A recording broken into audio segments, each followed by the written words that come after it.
क्या पढ़ रहे थे हम लोग? हम लोग पढ़ रहे थे वेव ऑप्टिक्स, जिसमें हम लोगों ने इंटरफेरेंस खत्म कर लिया था। डिफ्रैक्शन में भी हम लोगों ने बेसिक चीजें देख ली थी, राइट? फ्रिंज वेट्स वगैरह सब कुछ देख चुके थे डिफ्रैक्शन में भी, है ना? है ना? लास्ट टॉपिक क्या पढ़ाया था मैंने, कोई बताएगा मुझे? Sir Fresnel distance. Fresnel distance बताया था, ओके। सो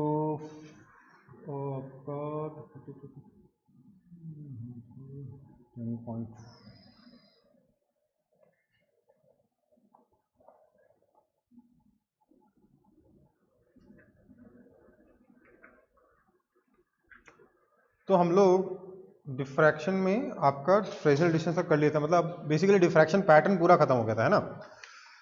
हमने सर्कुलर फ्रिंजेस भी देख लिए थे, वो वाला फॉर्मूला भी देख लिया था, 1.22 लैम्डा ए बाई डी, है ना? लैम्डा ए बाई डी, हाँ। ए क्या था? अपर्चर था। डी क्या था? विड्थ था। Lambda D by 1.22 lambda D by था ना। बीटा इज इक्वल टू कितना आया था? 1.22 लैम्डा डी बाय ए। बीटा नहीं कहना चाहिए, क्या बना था? सेंट्रल फ्रिंज का रेडियस बना था ये, राइट? है ना? यहां तक हम लोग देख चुके थे। हम लोगों ने इंटरफेरेंस और डिफ्रैक्शन में डिफरेंस भी समझ लिया था। आज हम नया टॉपिक शुरू करने जा रहे हैं, एकदम ही नया टॉपिक है, जिसका नाम है diffraction as a limit of resolving power. Basically हम बात करने आ रहे हैं रिजॉल्विंग पावर की। अब ये रिजॉल्विंग पावर क्या होता है, इसको समझिए। अगर मैं आपकी स्क्रीन पे दो पॉइंट्स बना दूं अगल बगल में, तो आपको साफ साफ दिख रहा है कि सर्कल के अंदर कितने पॉइंट्स हैं? दो पॉइंट्स दिख रहे हैं आप लोगों को? हाँ या ना? यस। बट अगर आपको एक सर्कल के अंदर, लेट से मैं दो नहीं, मान लीजिए खूब सारे पॉइंट्स बना दूं, 1 2 3 4 5 6 7 8 9 10 11 12 13 14 15 16 17 18 19 20 21 22 23 24 25, और दूर से बोलूं कि काउंट करो कितने पॉइंट्स हैं, दूर रख जाकर बोलूं कि काउंट करो कितने पॉइंट्स हैं, तो क्या आप हर दो पॉइंट को डिस्टिंक्टली देख पाओगे या नहीं देख पाओगे? या आपसे ये जो दो पॉइंट्स थे, ये आपसे बहुत ज़्यादा डिस्टेंस पे रखे हो आपकी आंखों से, मतलब आप रूम के एक कॉर्नर में हो, ये दो पॉइंट्स रूम के दूसरे कॉर्नर में, तो क्या आप इन दोनों पॉइंट्स को डिस्टिंक्टली देख पाओगे? हाँ या ना? शायद नहीं देख पाओगे। ठीक है, नहीं दिखता है। इनफैक्ट क्लास में तो हम ये एक्सपेरिमेंट करके देख लेते थे, बट ऑनलाइन में आपको खुद से घर पे ट्राई करना पड़ सकता है कि आप एक नोटबुक में दो पॉइंट्स अगल बगल, दो पॉइंट्स आप खुद से ही कुछ पॉइंट्स अगल बगल बना दीजिए, नोटबुक को रूम के एक कॉर्नर में रख के नोटबुक को दूसरे कॉर्नर से देखिए और देखने की कोशिश करिए कितने पॉइंट्स दिख रहे हैं आपको। You won't be able to see them all, maybe आपको दिखेगा कि एक ही पॉइंट है, थोड़ा लाइट कलर का, कुछ अजीब सा नजर आ सकता है। जो एग्जैक्टली दो पॉइंट्स, या मान लीजिए आपने 10 पॉइंट बनाया तो एग्जैक्टली 10 पॉइंट आपको अलग अलग नहीं दिखेंगे। क्यों नहीं होता है ऐसा? उसका एक सिंपल सा कारण है। ये दो पॉइंट्स को जब आप आंखों से देख रहे हो, तो आंखों में लगे हैं लेंस,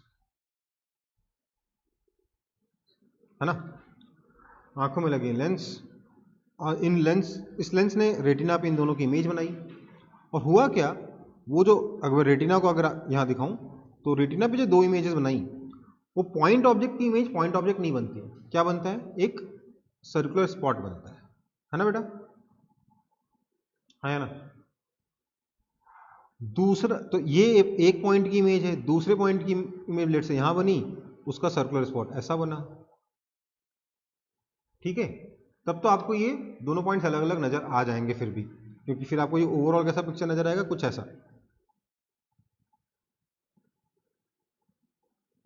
है ना? है ना? बट अगर ये दोनों पॉइंट्स थोड़े और पास में है, लेट से एक पॉइंट का इमेज ये वाला सर्कुलर स्पॉट बना, दूसरे पॉइंट की इमेज ये वाली सर्कुलर स्पॉट बनी, तो आपको तो इफेक्टिवली क्या दिखेगा? सिर्फ ये बाहर बाहर का दिखेगा ना, सिर्फ कुछ ऐसा शेप नजर आएगा ना। हाँ या ना? आपको तो सिर्फ ये ब्लैक वाला पोर्शन नजर आएगा ना, जो ब्लैक लाइन से बना रहा हूँ, वो शेप नजर आएगा ना। है ना बेटा। उसमें भी ध्यान दीजिएगा, ये कोई बहुत ज़्यादा रिजिड बाउंड्री नहीं हो, मतलब ब्लर्ड बाउंड्री होगी, एकदम कोई शार्प बाउंड्री नहीं होगी।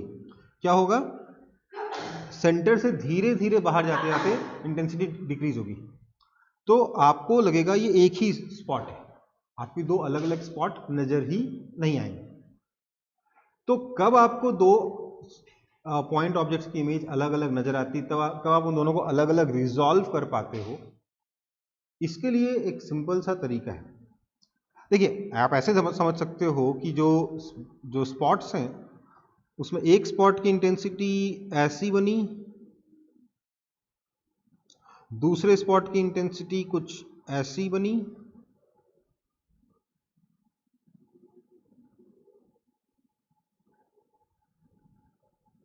है ना।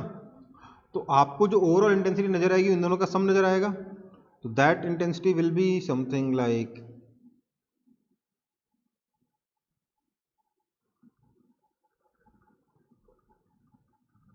दिस, है ना। तो आपको पता ही नहीं चलेगा कि दो अलग अलग पॉइंट्स हैं। समझ में आ रहा है कॉन्सेप्ट? समझ में आ रहा है कि नहीं आ रहा? हाँ सर। तो ये दो पॉइंट्स की इमेज आपको लगेगा एक ही पॉइंट है। ये प्रॉब्लम है हमारे पास, हमारी आंखों में या किसी भी ऑप्टिकल इंस्ट्रूमेंट के पास, कि दो डिस्टिंक्ट पॉइंट्स की डिस्टिंक्ट इमेजेस उतनी शार्प नहीं बन पाती due to limit of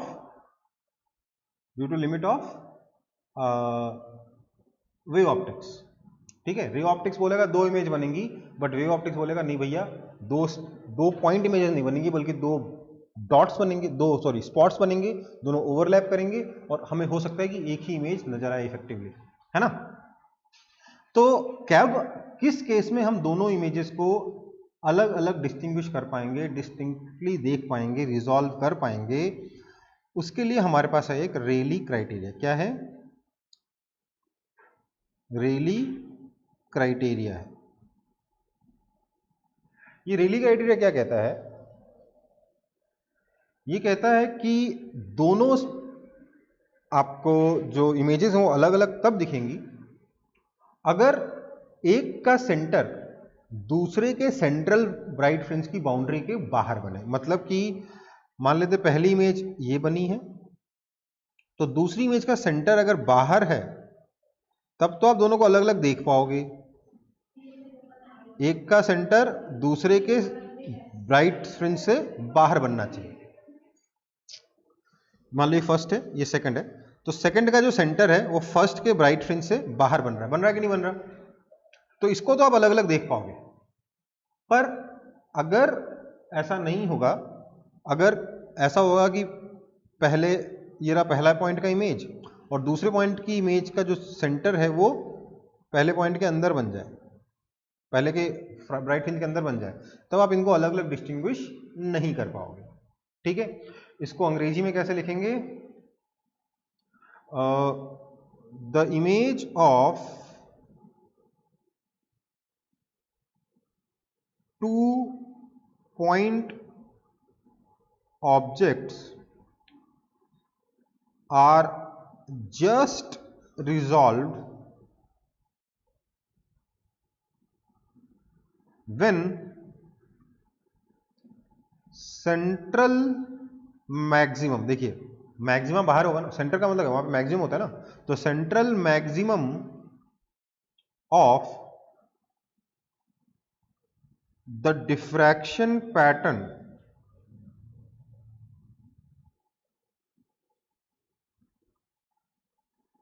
of one falls over the first minimum of other। समझ में आई बात? समझ में आई बात? हाँ या ना? अगर ऐसा होगा कि मतलब ये एक है और दूसरे का सेंटर यहां लाई कर गया तो दूसरा ऐसे आ जाएगा, उस केस में तो आप दोनों को अलग अलग डिस्टिंग्विश कर पाओगे। इससे अगर पास पास में दोनों की इमेजेस बन गई तो आप डिस्टिंग्विश दोनों को नहीं कर पाओगे। समझ में आ रहा है कि नहीं आ रहा? हाँ या ना? हाँ जी। चलो, तो अब इसका एप्लीकेशन क्या है? इसका यूज होगा हमारे resolving power of microscope and telescope. तो रिजॉल्विंग पावर ऑफ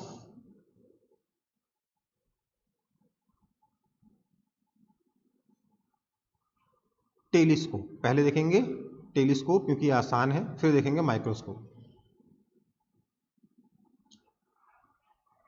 देखिए, टेलीस्कोप का पर्पस क्या है?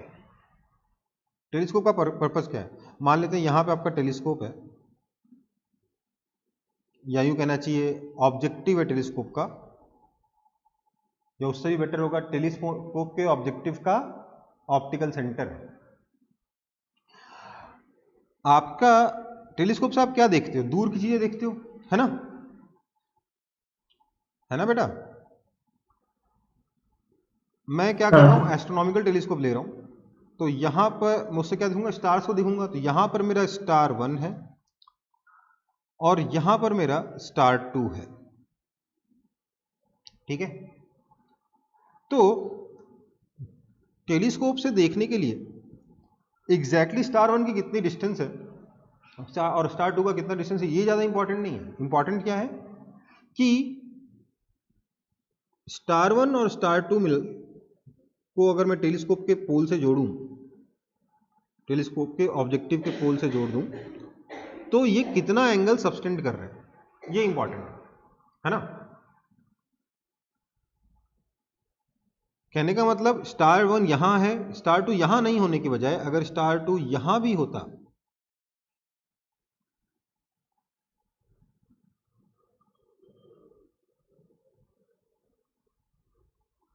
तब भी उससे कोई फर्क नहीं पड़ता, क्योंकि हमारे जब हम आंखों से देखेंगे मान लीजिए स्काई में, तो आपको दिखता है क्या कि कौन सा स्टार पास में और कौन सा स्टार दूर है? दिखता है क्या? आंखों से देख के पता चलता है कौन सा स्टार दूर है, कौन सा स्टार पास में है? नहीं सर। टेलीस्कोप से देखने पता चलता है? नहीं पता चलता, है ना? सिर्फ क्या पता चलता है कि दोनों स्टार्स के बीच में कितना एंगल है, आप यही देख सकते हो, राइट? तो आपको सिर्फ और सिर्फ ये थीटा ही इंपॉर्टेंट है। तो हमारे पास आता है यहां पे रिजॉल्विंग लिमिट। टर्म्स क्या क्या हैं वो समझ लो। पहली टर्म है रिजॉल्विंग लिमिट। ध्यान दीजिए, ये रिजॉल्विंग लिमिट और रिजॉल्विंग पावर टेलीस्कोप के लिए अलग डिफाइंड होगा और माइक्रोस्कोप के लिए अलग डिफाइंड होगा, ठीक है? तो रिजॉल्विंग लिमिट क्या होता है? रिजॉल्विंग लिमिट है minimum theta for which the images of two stars can be, या two stars or two objects can be resolved। resolved का मतलब दोनों को अलग अलग देख पा रहे हो, डिस्टिंक्टली देख पा रहे हो, ठीक है? ये होता है रिजॉल्विंग लिमिट।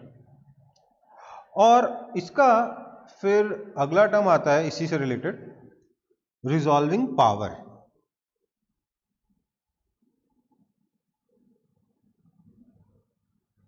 ये रिजॉल्विंग पावर क्या होता है? तो this is nothing but 1 upon, इसको मैं बोल रहा हूं थीटा मिनिमम, ठीक है ना? तो ये हो जाएगा 1 अपॉन थीटा मिनिमम। समझ में आई बात? जिसके हम लोग दोनों को अलग अलग देखना है। Resolving power is basically 1 upon resolving limit. समझ में आई बात? हाँ या ना? बोलो।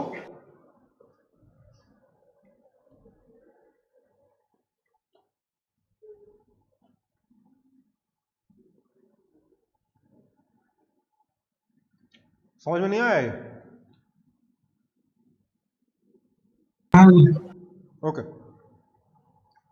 तो अब इमेज कौन बनाएगा?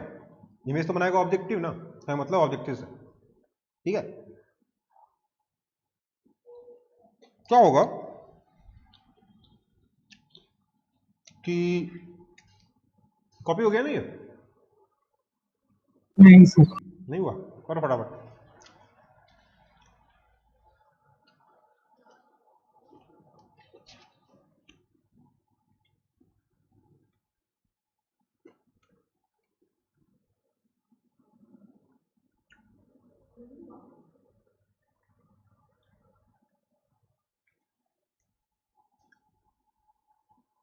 हो गया सर। हो गया? ठीक। तो देखो क्या होगा, ये लेट से हमारा लेंस है, ठीक है।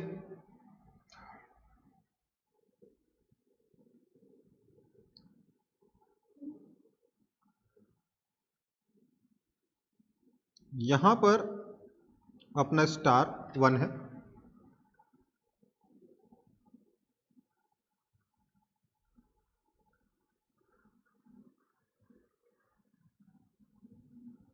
और यहां पर अपना स्टार 2 है।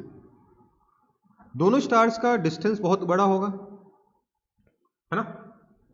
है ना? तो दोनों की इमेज कहां बनेगी बताओ? क्या मैं कह सकता हूं दोनों की इमेज ही फोकल प्लेन पे बनेगी, है ना? है ना? तो स्टार 1 की इमेज कैसे बनेगी? इस लाइन को आगे की तरफ एक्सटेंड कर दो। स्टार 2 की इमेज कैसे बनेगी, कहां बनेगी? सेंटर, उसका सेंटर कहां बनेगा? यहां पे बनेगा, ठीक है। This is your S1 dash, this is your S2 dash. अगर ये एंगल थीटा है तो ये वाला एंगल भी थीटा ही रहेगा, है ना? समझ में आई बात? तो angular separation between image as seen from pole is equal to angular separation between objects. ये तो सिंपल सी बात है, बचपन से पता है, ये तो रे ऑप्टिक्स का पार्ट है ना? अब होगा क्या, लेकिन वे ऑप्टिक्स में हमने क्या पढ़ा कि ये S1 डैश जो इमेज है, अगर ये S1 पॉइंट ऑब्जेक्ट भी है तो S1 डैश जो है ये पॉइंट इमेज नहीं होगी। समझ में आई बात? S1 पॉइंट ऑब्जेक्ट की इमेज पॉइंट ऑब्जेक्ट की इमेज पॉइंट इमेज नहीं होगी, है ना?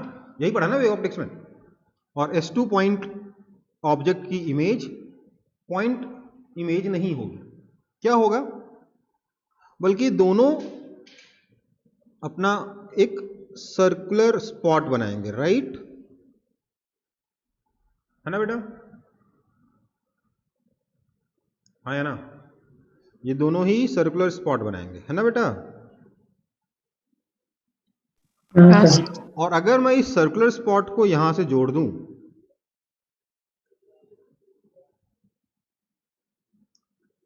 सिर्फ एक का ही जोड़ूंगा, दोनों का जोड़ने की जरूरत नहीं है, तो ये एंगल को अगर मैं अल्फा कहता हूं, ऑब्वियसली ये वाला एंगल भी अल्फा होगा। काम करते हैं, ये दूसरा वाला सिर्फ कंफ्यूज ही करेगा आपको, है ना? तो क्या मैं कह सकता हूं कि for resolving the two images the alpha has to be less than और इक्वल टू थीटा, हाँ या ना? समझ में आ रही बात?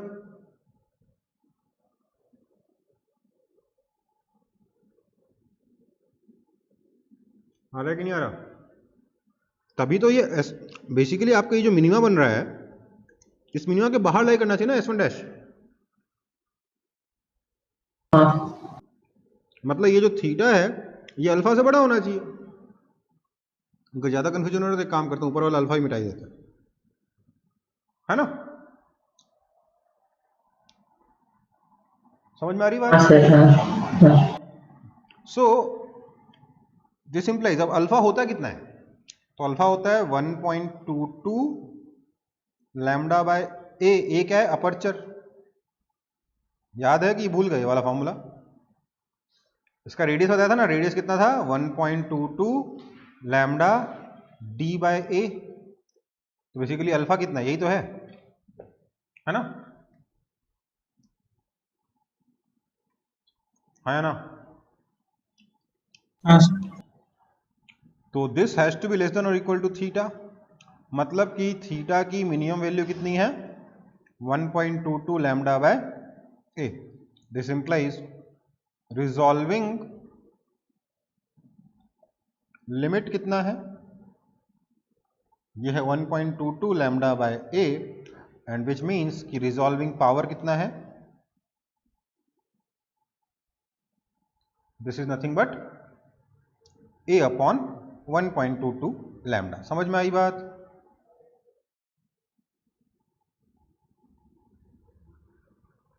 क्लियर?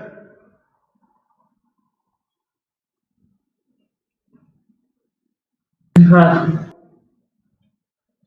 कॉपी कर लो।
सबको ये बात क्लियर है कि नहीं क्लियर है जो पढ़ाया मैंने अभी अभी?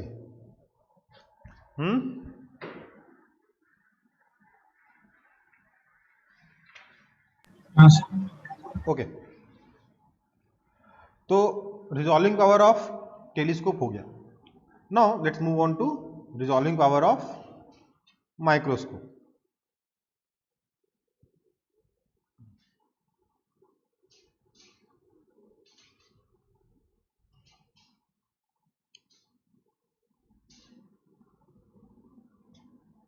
माइक्रोस्कोप का रिजॉल्विंग पावर कितना होगा ये देखना है, ठीक है?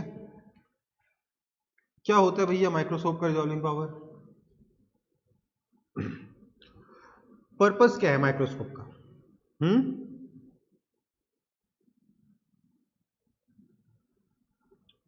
टेलीस्कोप का पर्पस है दूर देखना, तारों को देखना। माइक्रोस्कोप का क्या पर्पस है? लुकिंग एट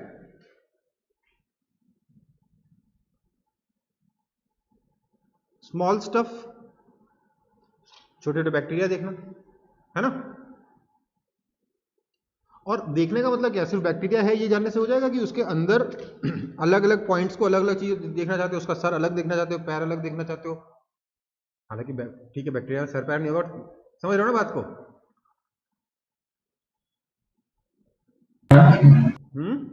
बट तो हमें क्या करना है, उसका छोटे छोटे चीजों को देखना है।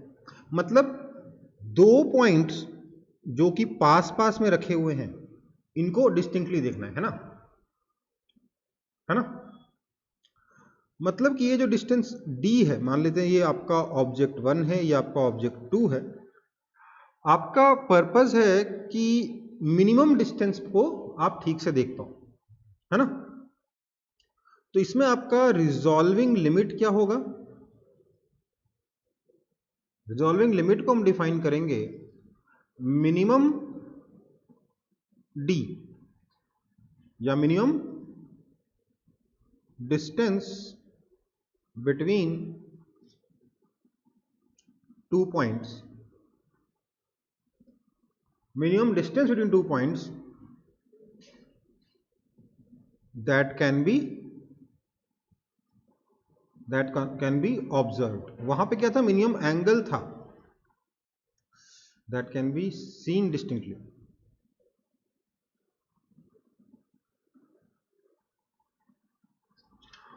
टेलीस्कोप के केस में क्या था, मिनिमम एंगल था, और माइक्रोस्कोप के केस में क्या है, मिनिमम डिस्टेंस है।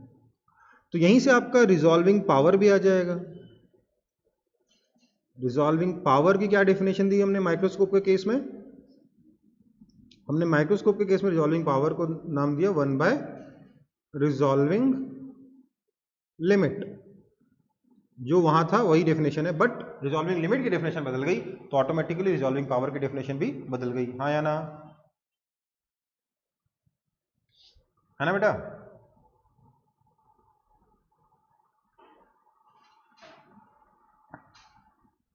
ठीक है,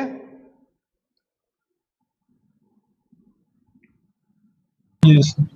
तो अब इसके बाद हम क्या करेंगे इसमें, देखिए रिजॉल्विंग पावर आ गया, रिजॉल्विंग लिमिट आ गया, है ना? अब इसका इसको हम कैलकुलेट कैसे करें? देखो यार, अगर कैलकुलेट नहीं भी हो जाए ना, तो आप यहाँ पे पहले फॉर्मूला देख लो। डी होता है lambda upon 2 mu sine theta, this is your resolving limit. तो रिजॉल्विंग पावर कितना हो जाएगा,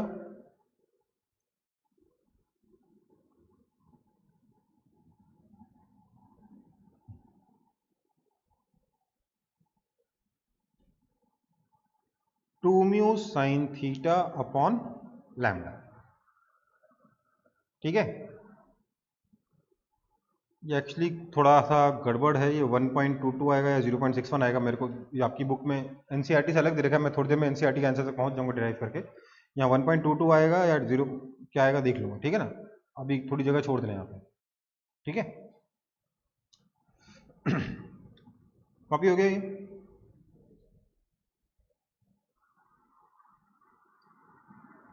ओके, अब देखिए क्या होगा, कैसे इसमें हम लोग आगे बढ़ सकते हैं, इसको कैसे डिराइव कर सकते हैं। देखिए भैया, सीधी सी बात है,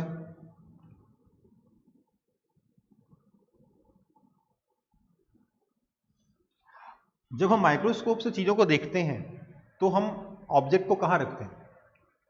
ऑलमोस्ट फोकस पे, फोकस के बहुत पास में रखते हैं, है ना? ऑब्जेक्टिव के फोकस पे रखते हैं। ये रहा इसका फोकल प्लेन, ये रहा फोकस, तो ये रहा आपका फोकल प्लेन।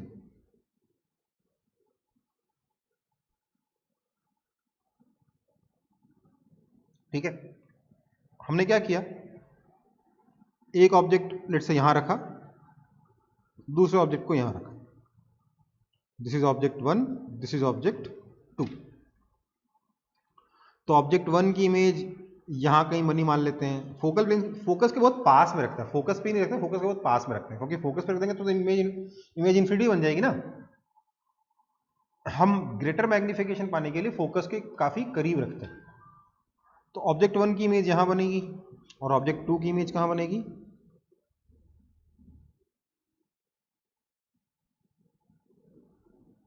यहां बनेगी, है ना? ऑब्जेक्ट 1 का मिनिमा ये रहा, फर्स्ट मिनिमा ऑब्जेक्ट 1 की इमेज का। ठीक है, तो ऑब्जेक्ट 1 के ब्राइट स्पॉट ने ये वाला एंगल सब्सटेंड किया, दिस एंगल इज अल्फा। ये एंगल लेट्स से अपना थीटा है, तो ये वाला एंगल भी थीटा होगा। फॉर रिजॉल्विंग थीटा जो है, this theta must be greater then alpha, है ना? दिस इंप्लाइज, ये जो डिस्टेंस है कितना है, small D, this implies F theta, अच्छा सॉरी, थीटा को क्या लिख सकता हूं मैं, क्या मैं थीटा को लिख सकता हूं डी अपॉन, अच्छा एक काम करते हैं, यहाँ थीटा नहीं लिखेंगे, इसको कुछ और टर्म से रिप्रेजेंट करेंगे, क्योंकि बाद में हमको थीटा यूज करना है। एक काम करते हैं, इसको अपन बीटा बोल देते हैं, तो ये वाला एंगल भी बीटा है, यहां लिखेंगे हम लोग बीटा।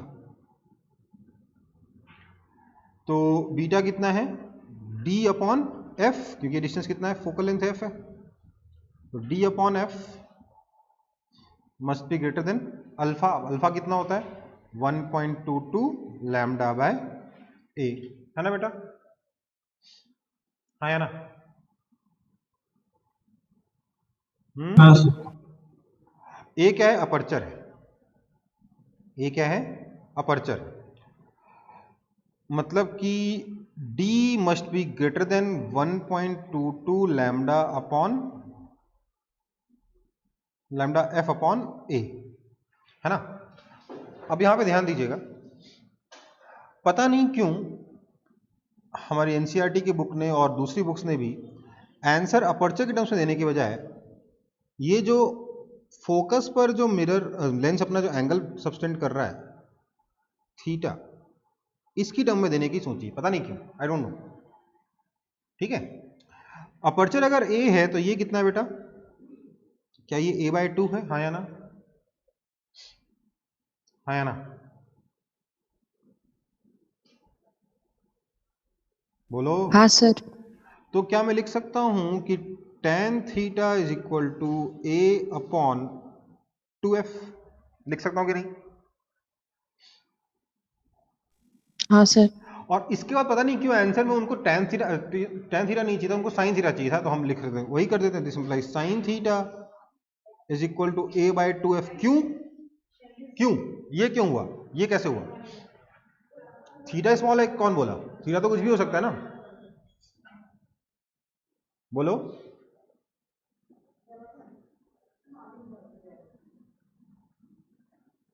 बोलो, थीटा तो कुछ भी हो सकता था ना, फिर इस थीटा को कैसे छोटा बोल दिया हमने?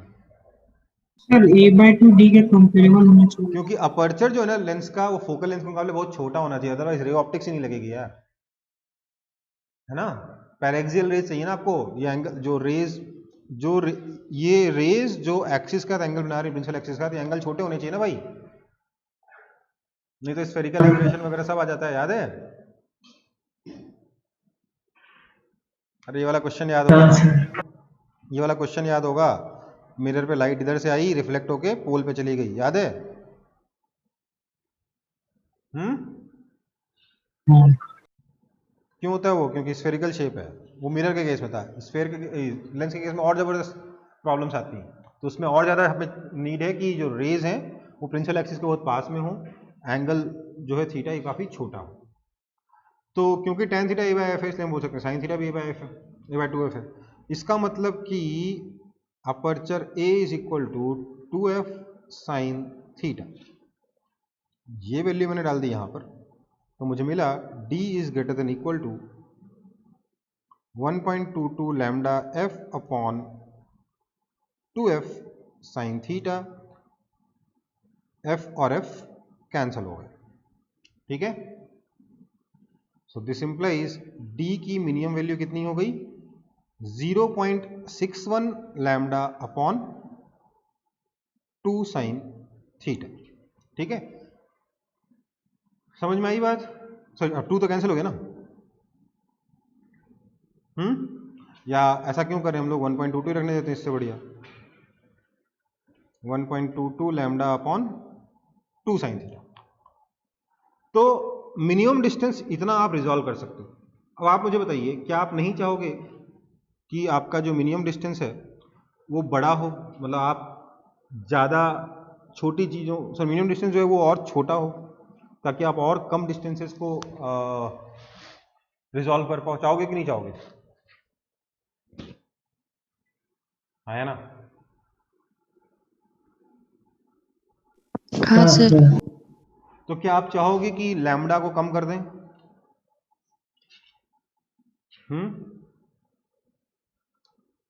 टू डिक्रीज डी मिनिमम क्या है, रिजॉल्विंग लिमिट है ना, to decrease D minimum lambda should be decrease. अब आप बोलोगे सर लैम्डा कैसे डिक्रीज कर देंगे, दो तरीके हैं,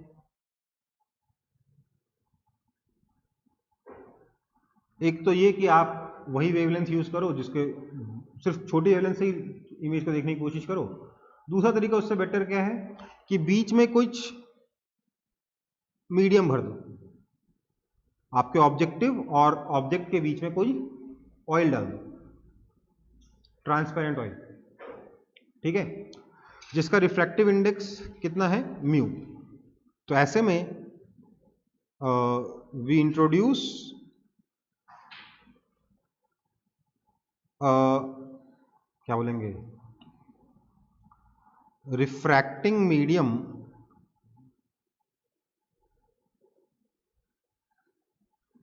बिटवीन ऑब्जेक्ट एंड ऑब्जेक्टिव। तो इसलिए लैम्डा जो हो जाएगा कितना हो जाएगा, लैम्डा बाय म्यू हो जाएगा। Lambda will change to lambda by mu which implies d minimum, that is resolving limit, will become 1.22 lambda upon 2 mu sin theta। ठीक है, तो हम लोगों ने यहां पर जो फॉर्मूला देखा था इसमें क्या करोगे, 1.22 लिखोगे, ठीक है, समझ में आई बात। तो डी मिनिमम कितना हो गया, 1.22 lambda upon 2 mu sine theta. ये मिनिमम डिस्टेंस है जहां पे रखे हुए ऑब्जेक्ट्स को आप रिजॉल्व कर पाओगे। ये रिजॉल्विंग लिमिट हो गई, और रिजॉल्विंग पावर कितना हो जाएगा,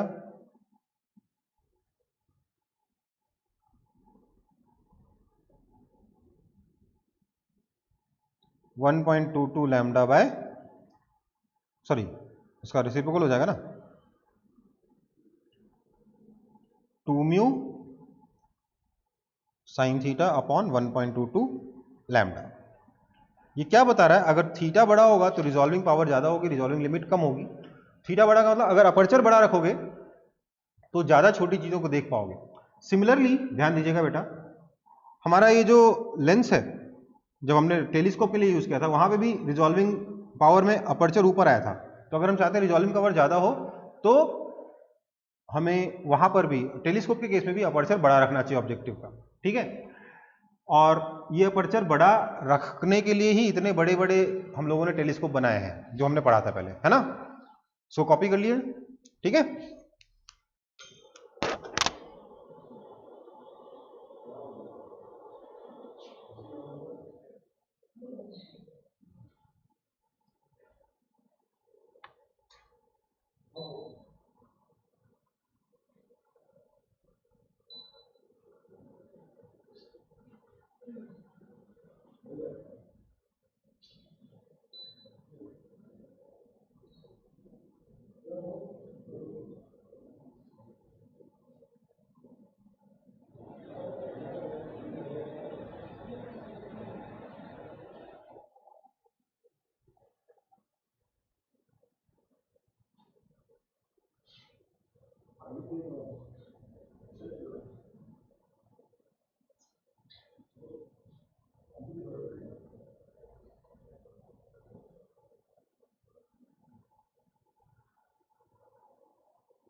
समझ में आया ये वाला पोर्शन?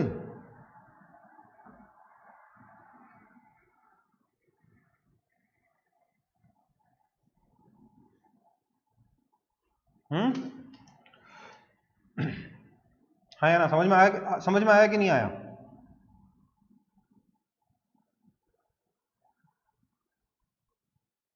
कोई तो चैट में कुछ लिखा है, ओके ठीक है। तो हमारा यहां पर इसी के साथ डिफ्रैक्शन खत्म हो गया, ठीक है। डिफ्रैक्शन में बहुत डिफिकल्ट चीजें नहीं आती हैं, सिर्फ थोड़ा सा शुरुआत में समझना में थोड़ा मेहनत लगता है कि आखिरकार क्या चल रहा है। बट अगर आपको नहीं भी समझ में आया ना तो रट के भी कर चले जाओगे तो डिफ्रैक्शन के सारे क्वेश्चन बन जाते हैं, ठीक है। नेक्स्ट, तो तो अगला टॉपिक हमारा क्या होगा? अगला टॉपिक है हमारा पोलराइजेशन। आपका डिफ्रैक्शन खत्म हो गया, वेव ऑप्टिक्स खत्म हो गया, बस वेव ऑप्टिक्स चैप्टर में ही 2-3 टॉपिक्स और होते हैं जो कि वेव ऑप्टिक्स वेव का ही पोर्शन है, बट मतलब इंटरफेरेंस का पोर्शन नहीं है। पोलराइजेशन, पहला टॉपिक क्या है? पोलराइजेशन। अब पोलराइजेशन क्या होता है भाई? केमिस्ट्री में पढ़ा है आप लोगों ने स्टीरियो आइसोमर्स? हाँ सर। ये किस पे काम करते हैं? पोलराइज लाइट के लिए काम करते हैं ना ये, हाँ या ना? क्या करते हैं? पोलराइज लाइट का प्लेन ऑफ पोलराइजेशन को घुमा देते हैं, यही करते हैं ना स्टीरियो आइसोमर्स? Yes sir. कितने एंगल से घुमाते हैं? तो थीटा इज इक्वल टू के सी एल, याद है? जितने एंगल से घुमाएंगे वो क्या होगा? सम कांस्टेंट के which will be related to the compound, C is concentration and length is the length of the compound through which the ray travels, the light travels. ठीक है, तो आपको हल्का फुल्का आइडिया तो होगा ऑलरेडी पोलराइज लाइट का। अब उसको थोड़ा सा हम लोग डिटेल में देखते हैं, बहुत डिटेल में नहीं, जितना आपने केमिस्ट्री पढ़ा ऑलमोस्ट उतना ही, उससे कुछ ज़्यादा नहीं है, बस उसके बाद थोड़ा सा पोलराइजेशन के मेथड्स हैं, दैट्स इट। तो देखिए, एक्चुअली जैसा मैंने आपको बताया था कि अगर एक सोर्स होगा तो उससे कंटिन्यूसली लाइट आए, लाइट वेव आए, ऐसा नहीं होता। ऐसा होता है क्या कि लाइट कंटिन्यूसली निकलती जा रही है, यहाँ से निकलती जा रही है, निकलती जा रही? ऐसा नहीं होता है ना? ऐसा होता है क्या? बताओ तो सही। ऐसा नहीं होता है। क्या होता है? लाइट के अलग अलग पल्सेस निकलते हैं। एक पल्स आया, उससे पहले एक और पल्स आया होगा, उससे पहले एक और पल्स आया होगा। इन पल्सेस का, ये जो पल्सेस मतलब दाल नहीं है, यहाँ पे वेव की पल्स है, ये जो पल्स हैं, वेव पल्स हैं, ये सब अलग अलग फेज में होते हैं, है ना? डिफरेंट पल्स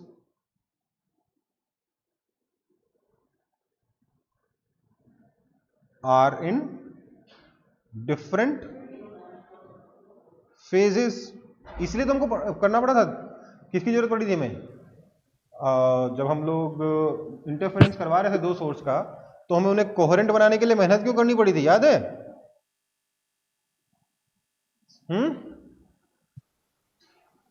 क्योंकि कोई भी दो इंडिपेंडेंट सोर्सेस कोहेरेंट नहीं हो सकते, क्योंकि हर एक पल्स का अलग अलग फेज होता है, राइट? है ना? हाँ या ना? हाँ सर। अब एक नई बात समझो, ये सिर्फ अलग अलग फेज में ही नहीं होते हैं, इसके अलावा एक और कारनामा होता है। इसमें इलेक्ट्रोमैग्नेटिक वेव का इलेक्ट्रिक फील्ड और मैग्नेटिक फील्ड अलग डायरेक्शन में है, इसमें इलेक्ट्रिक फील्ड और मैग्नेटिक फील्ड अलग डायरेक्शन में। हो सकता है जब ये वाली वेव जा रही हो सकता है जब ये वाली पल्स जा रही हो तो इलेक्ट्रिक फील्ड ऐसे है, इस डायरेक्शन में है, मतलब ऐसे, इस तरीके से इलेक्ट्रिक फील्ड ऑसिलेट कर रहा है, ठीक है? और मैग्नेटिक फील्ड क्या होगा? उसके परपेंडिकुलर डायरेक्शन में ऑसिलेट करेगा। तो हमें अगर इलेक्ट्रिक फील्ड का डायरेक्शन पता हो, अगर हमें वेव का डायरेक्शन पता हो, तो हमें मैग्नेटिक फील्ड का डायरेक्शन ऑलरेडी पता होता है कि नहीं होता? मान लेते हैं यहां पर इलेक्ट्रिक फील्ड इधर है, वेलोसिटी ऑफ लाइट इधर है, तो मैग्नेटिक फील्ड किधर होगा?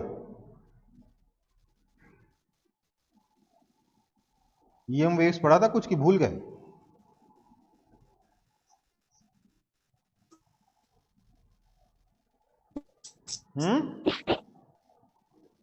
भूल गए ना इतनी जल्दी? ये जो सी वेक्टर है, इसका डायरेक्शन होता है, it is directed along E vector cross B vector होता है, हाँ या ना?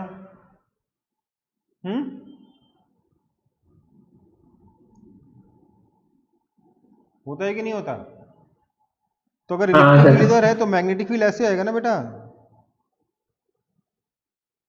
ई क्रॉस बी सी के डायरेक्शन में आ गया। दिख रहा है आप लोगों को?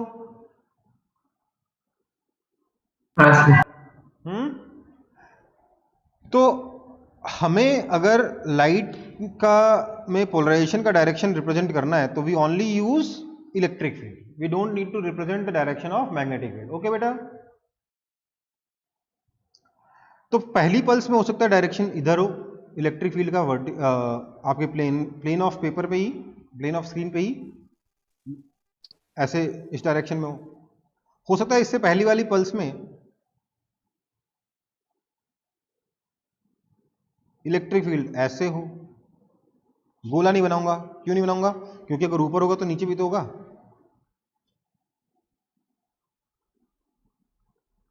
इससे क्या रिप्रेजेंट किया जा रहा है कि इलेक्ट्रिक फील्ड जो है आपके इस प्लेन ऑफ पेपर या प्लेन ऑफ स्क्रीन के परपेंडिकुलर डायरेक्शन में। ठीक है, समझ में आई बात,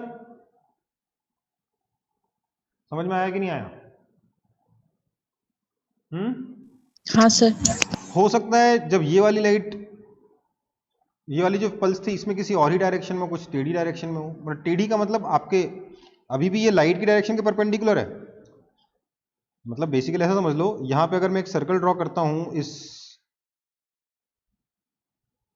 लाइट के डायरेक्शन के, लाइट के लाइन के चारों तरफ, तो इलेक्ट्रिक फील्ड ऐसे भी तो वेरी कर सकता है ना, हाँ है ना, और मैग्नेटिक फील्ड इसके परपेंडिकुलर डायरेक्शन में कुछ ऐसे हो जाएगा। हो सकता है कि नहीं हो सकता? हाँ सर। 3D में इमेजिन करो, ये 2D डायग्राम नहीं है, ये 3D डायग्राम है। Can you imagine it? नहीं, 3D Yes. आते ही पता नहीं आप लोगों को क्या हो जाता है। ये भैया रिंग बनाई मैंने, ये इधर लाइट जा रही है, तो मैं कह रहा हूं कि हो सकता है कि इलेक्ट्रिक फील्ड ऐसे हो, ये अभी भी इलेक्ट्रिक फील्ड जो है ये लाइट के परपेंडिकुलर डायरेक्शन में ही ना, और करस्पॉन्डिंग मैग्नेटिक फील्ड इसके परपेंडिकुलर डायरेक्शन में कुछ ऐसे हो सकता है कि नहीं हो सकता? हाँ सर। अगर इधर आएगा तो थोड़ी देर बाद इधर चला जाएगा इलेक्ट्रिक फील्ड, मैग्नेटिक फील्ड इधर चला जाएगा थोड़ी देर बाद, है ना? समझ में आई बात? यही डायग्राम बनाया मैंने यहाँ पे। तो बेसिकली इलेक्ट्रिक फील्ड किसी भी डायरेक्शन में हो सकता है in the plane perpendicular to direction of light. उसमें भी हर एक पल्स में अलग अलग डायरेक्शन में होगा, और पल्सेस लगातार निकलती जा रही निकलती जा रही निकलती जा रही। तो इसलिए अगर कोई लाइट इधर जा रही है तो हमें दिखेगा कभी तो इलेक्ट्रिक फील्ड ऐसे वेरी कर रहा है, कभी इलेक्ट्रिक फील्ड ऐसे वेरी कर रहा है, कभी टेढ़ा वेरी कर रहा है, तो दोनों तरफ कंपोनेंट आ जाएंगे, यही ना होगा? हाँ या ना? इसको हम हाँ कहते हैं अनपोलराइज्ड लाइट। रिप्रेजेंटेशन समझ में आ गया?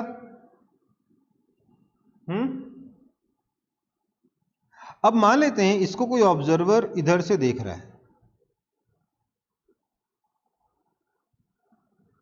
तो इसको क्या दिखेगा? इसको दिखेगा लाइट सामने से आ रही है, लाइट की बीम मान लेते हैं सर्कुलर बीम है, तो लाइट सामने से आ रही है, यही दिखेगा इसको। और इसमें इलेक्ट्रिक फील्ड कभी इधर होता है, कभी इधर होता है, कभी इधर होता है, कभी इधर होता है, किसी भी डायरेक्शन में इलेक्ट्रिक फील्ड हो सकता है ना?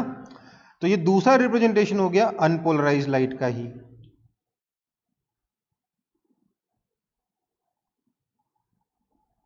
समझ में आई बात? ये दोनों सिर्फ रिप्रेजेंटेशन है। रिप्रेजेंटेशन समझ में आ गए? दिस इज कि अगर आप लाइट को साइड से देख रहे हो, जो कि देख नहीं सकते, इसलिए ये बेटर रिप्रेजेंटेशन है। लाइट तो हमें सामने से आपको रिसीव करोगे ना, ऐसा थोड़ा ना कि लाइट सामने से जा रही होगी और आपको दिख जाएगी। दिखती है क्या लाइट ऐसे? तो ये अपने पास अनपोलराइज लाइट का रिप्रेजेंटेशन है, और ये भी अनपोलराइज लाइट का रिप्रेजेंटेशन है। दोनों रिप्रेजेंटेशन अनपोलराइज लाइट के ही हैं। ठीक है बेटा, समझ में आ गया हो तो आगे बढ़ूंगा।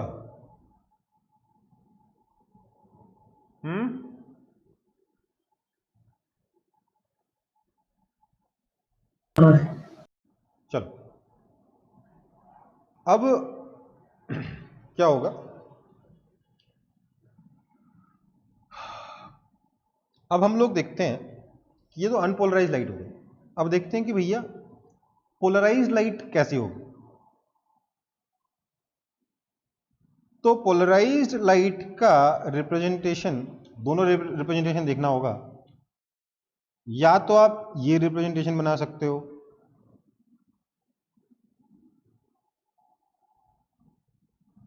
या फिर आप ये वाला रिप्रेजेंटेशन बना सकते हो।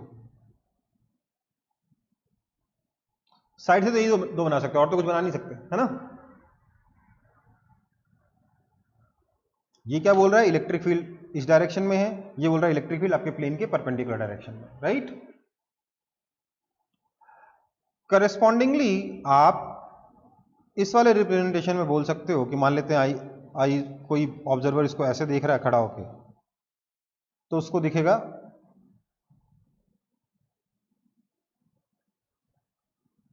लाइट ऐसे आ रही है ना।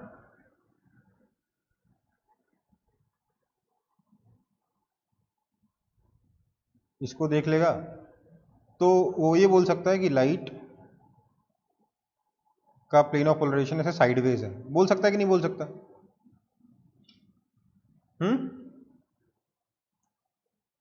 हाँ या ना? हाँ सर। लेकिन इस रिप्रेजेंटेशन का एक फायदा है, क्या?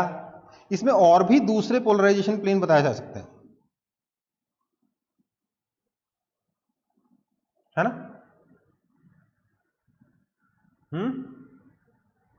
और ये कैसे पोलराइज है? पोलराइजेशन का भी नेचर का भी तरीका होता है, इसका कहते हैं हम लोग प्लेन पोलराइज लाइट। क्या बोलते हैं? Plane polarise light. मतलब कि हर एक पॉइंट का इलेक्ट्रिक फील्ड अगर आप देख लोगे, यहाँ का इलेक्ट्रिक फील्ड, यहाँ का इलेक्ट्रिक फील्ड, यहाँ का इलेक्ट्रिक, सबके इलेक्ट्रिक फील्ड लाइन को अगर आप लाइन से सबके इलेक्ट्रिक फील्ड को अगर आप एक लाइन से रिप्रेजेंट करोगे तो यू विल फाइंड कि वो सारी की सारी लाइंस जो है वो एक प्लेन बना रही है। बना रही कि नहीं बना रही? ये वाली प्लेन, ये भी एक प्लेन बना रही है, हाँ या ना?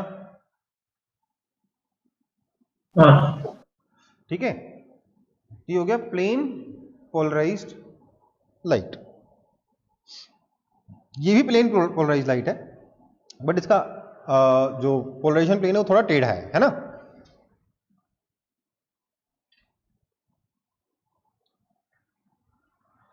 ठीक है,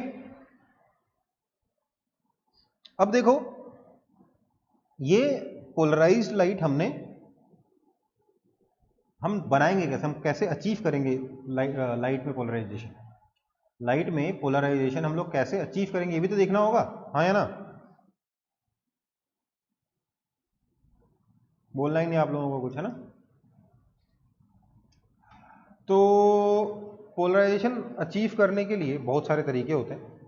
the simplest way is by using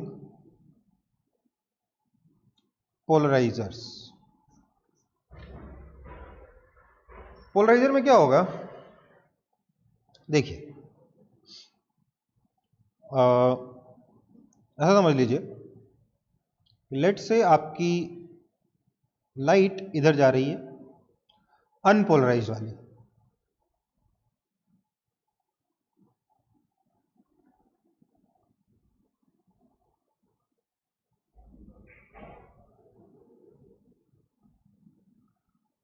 ठीक है।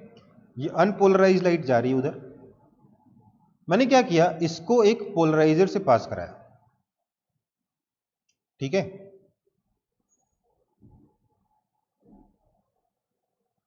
जिसकी ऐसी पोलराइजिंग एक्सिस है, ये जो डॉटेड लाइन बना रहा हूं, this is the polarising axis. अब पोलराइजिंग एक्सिस क्या करता है? देखो polarisers are nothing but some simple materials होते हैं जो दिखने में आपको लगता है ट्रांसपेरेंट है, बट वो ट्रांसपेरेंट होने के अलावा और भी कुछ हरकतें कर रहे होते हैं। ये पोलराइजिंग प्लेन है, इसका पोलराइजिंग प्लेन नहीं है, पोलराइजिंग एक्सिस है,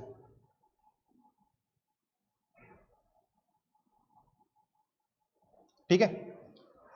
इसका मतलब क्या हुआ? ये जो पोलराइजर है, जब इसके थ्रू लाइट जाएगी तो ये सिर्फ उस इलेक्ट्रिक फील्ड को अपने थ्रू पास होने देगा जो इस लाइन के अलोंग है। समझ में आई बात? जो भी इलेक्ट्रिक फील्ड इसके परपेंडिकुलर डायरेक्शन होगा उसको पूरा एब्जॉर्ब कर लेगा, या मैक्सिमम पोर्शन उसका एब्जॉर्ब कर लेगा, और जो इस पोलराइजिंग एक्सिस के पैरेलल होगा उसको पास होने देगा। अगर टेढ़ा हुआ तो उसका कंपोनेंट पास होने देगा, दूसरे को एब्जॉर्ब कर लेगा, परपेंडिकुलर कंपोनेंट को एब्जॉर्ब कर लेगा। समझ में आई बात? है ना?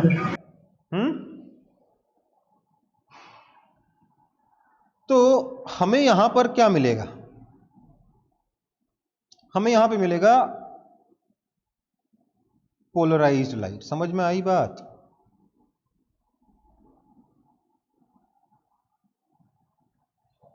ठीक है।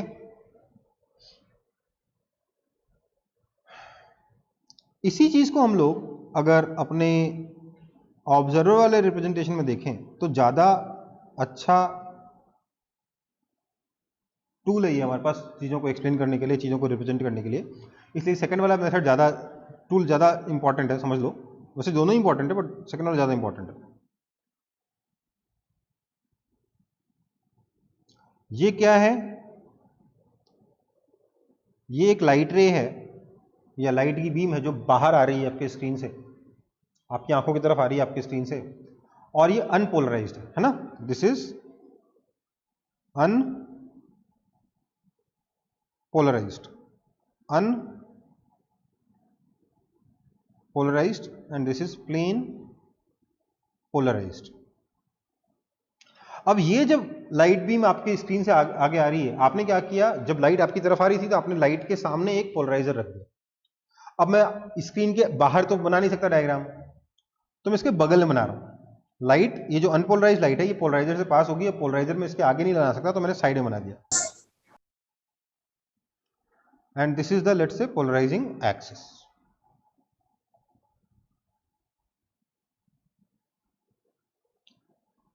तो क्या होगा जब इसको पास करके लाइट आगे निकलेगी तो आप क्या देखोगे? मतलब ये जो ऑब्जर्वर है ना, ये इसको क्या नजर आ रहा है वो समझाने की कोशिश कर रहा हूं।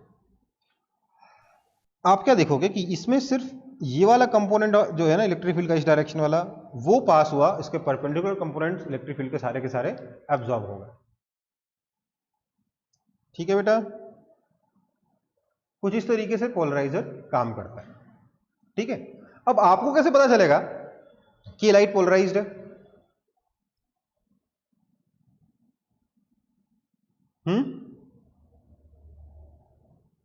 हमें कैसे पता चलेगा कि लाइट पोलराइज्ड है? बताइए।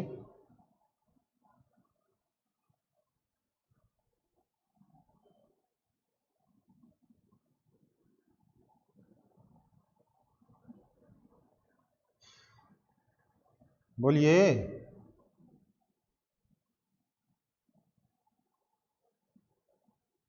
केमिस्ट्री में पढ़ाया होगा अनिल सर ने पक्के से, बताइए मेरे को।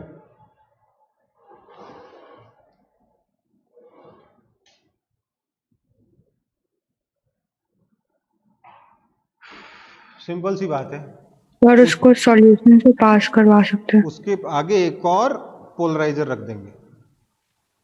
ये दूसरा पोलराइजर है, इसको हम लोग नाम दे देते हैं एनालाइजर, बट ये भी एक पोलराइजर ही है। ठीक है, तो एनालाइजर नाम दिया जा सकता है कि भैया, क्योंकि हम इसको यूज करके एनालिसिस कर रहे हैं कि हाँ भैया लाइट जो आई वो पोलराइज हुई है कि नहीं। अगर मैं इसके पोलराइजिंग एक्सिस को ऐसे ही रख दूं, मतलब कि पिछली वाली एक्सिस के पैरेलल, ध्यान दीजिएगा बेटा, ये सब डायग्राम आपके राइट में बन रहा है, बट जो राइट में है वो बेसिकली आपके और सामने पास में है। ठीक है, मतलब ऐसा समझ लो, आप लाइट आ रही है, उसके आगे पोलराइजिंग एक्सिस रख दी, उससे पास होकर आपकी आंखों तक और लाइट आई, उसके आगे एक और एनालाइजर रख दिया। समझ में आई बात? हाँ समझ में आ रहा है क्लियर? हाँ, ओके। तो ये जो एनालाइजर है, इसको अगर हमने इसके पैरेलल ही रख दिया तो हमें सिंपली ये लाइट मिलेगी। ठीक है, कोई फर्क नहीं पड़ेगा। लेट्स से इसकी इंटेंसिटी जो है ना वो I नॉट आती है। ठीक है, कोई दिक्कत? कोई दिक्कत?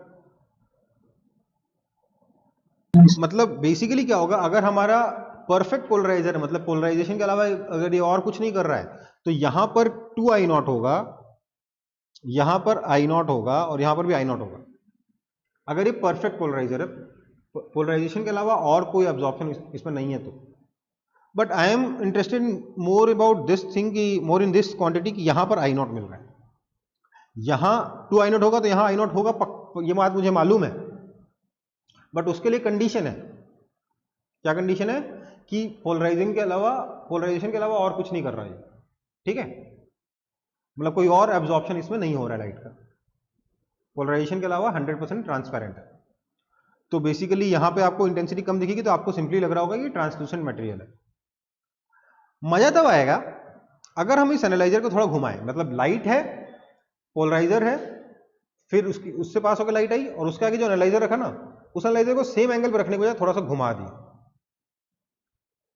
तो क्या होगा? मैं काम कर रहा हूं, उसका नाम ऊपर रख दे रहा हूं, एनालाइजर।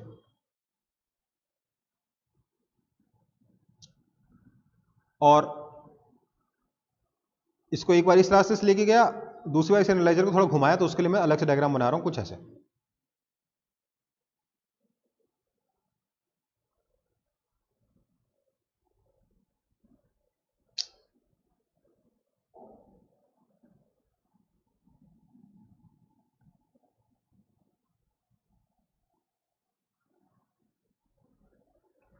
लेट से ये वाला जो एंगल पिछले वाले एक्सिस का जो मैंने एंगल बनाया है वो थीटा है। तो क्या होगा, जितनी भी इलेक्ट्रिक फील्ड है उसका सिर्फ कॉस थीटा कंपोनेंट इसमें से पास होगा, है ना?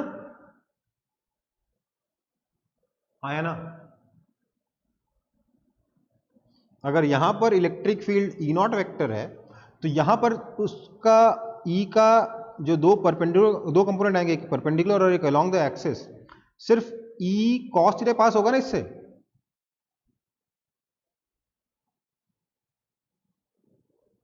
हाँ या ना? बोलो ना सही यार, यहां पे तो जवाब दो। तो वो एनालाइजर का एक्सिस ही वैसा है। हमने क्या किया, ध्यान दीजिए, light, polarising axis, polarise light, और उसके बाद एनालाइजर सीधे रखने के लिए थोड़ा थीटा एंगल घुमा दिया। तो इलेक्ट्रिक फील्ड पहले से जो सीधा आ रहा था वो सीधा तो पास हो नहीं पाएगा, सिर्फ उस इलेक्ट्रिक फील्ड का वो कंपोनेंट पास होगा जो कि एनालाइजर के एक्सिस के परपेंडिकुलर के लॉन्ग है, मतलब ई नॉट का कॉस थीटा, है ना? तो यहां जो मुझे मिलेगा, यहां जो मुझे मिलेगा, अच्छा इधर ई नॉट था, ठीक है, यहां जो मुझे मिलेगा बेटा वो क्या मिलेगा? वो मिलेगा मेरे को ऐसा पोलराइज लाइट जिसमें इलेक्ट्रिक फील्ड हो जाएगा ई नॉट कॉस थीटा, इसलिए इंटेंसिटी हो जाएगी I not cos square theta. क्यों?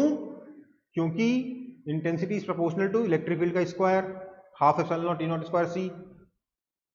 इंटेंसिटी क्या होती है? Half epsilon not E square C, यही होती है ना? ई क्या है? Amplitude of electric field. समझ में आई बात? हाँ सर। हाँ सर। क्योंकि इलेक्ट्रिक फील्ड कॉस थीटा से मल्टीप्लाई हो गया, इसलिए इंटेंसिटी कॉस स्क्वायर थीटा से मल्टीप्लाई हो जाएगा। अब इसका मतलब समझिए कि अगर मैं इस थीटा को 90 डिग्री कर दूंगा तो इंटेंसिटी कितनी मिलेगी? 0।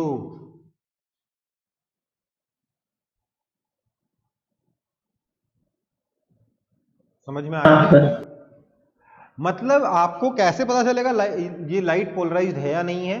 तो उसके सामने एनालाइजर रखिए या दूसरा पोलराइजर रखिए, उसको घुमाइए, अगर एक एंगल पे मैक्सिमम उसके परपेंडिकुलर पे मिनिमम, फिर मैक्सिमम, ऐसे करके अगर घुमाने से इंटेंसिटी चेंज हो रही है, मतलब लाइट कैसी है?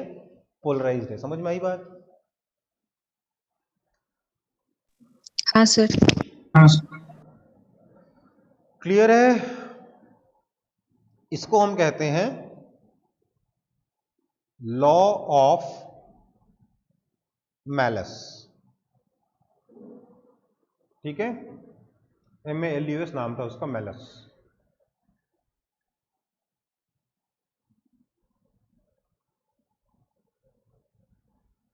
ऑब्वियसली आप थीटा और इंटेंसिटी का ग्राफ बना सकते हो ना, कॉस स्क्वायर थीटा है तो, जैसे जैसे में बनता था वैसे तो बनेगा, है ना?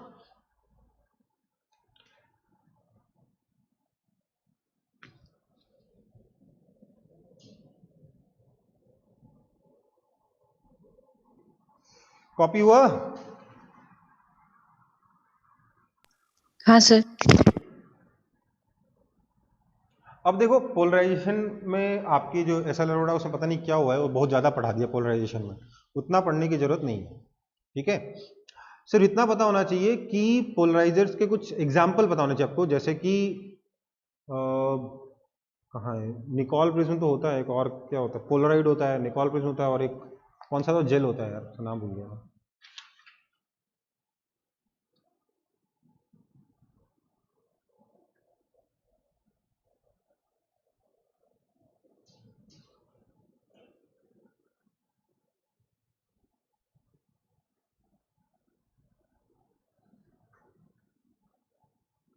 चलो ठीक है, कोई बात नहीं।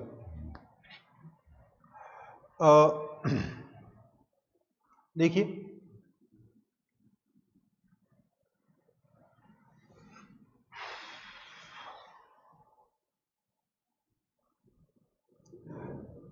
एग्जाम्पल्स ऑफ पोलराइजिंग मटेरियल क्या क्या होंगे। एक तो आपका होता है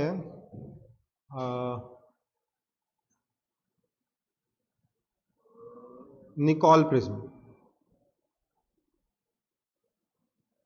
दूसरा है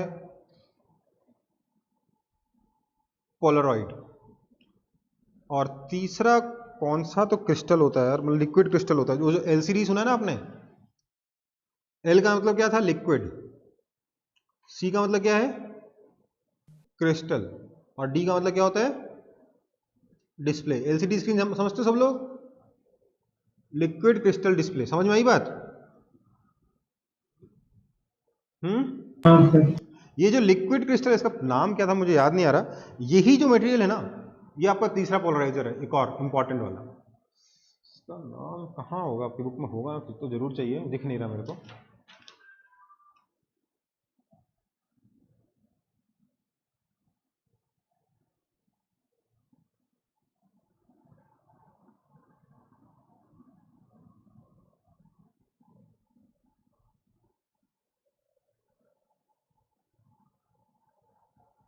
ठीक है, जो भी है।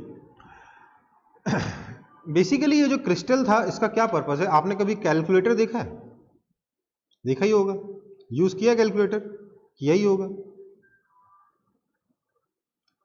कैलकुलेटर में आप एक बात बताइए, जब आप नंबर टाइप करते हो, मान लीजिए 541, तो कैसे होता है वो, 8 बना होता है पहले से,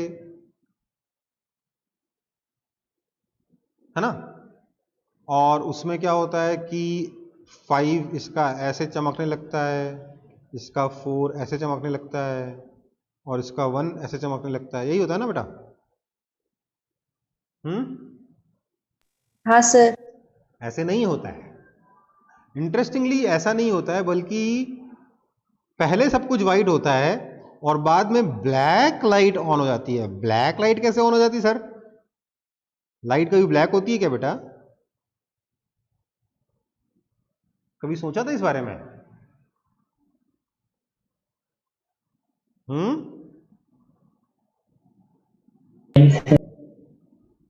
ब्लैक लाइट ऑन होती है ना उसमें, हाँ या ना,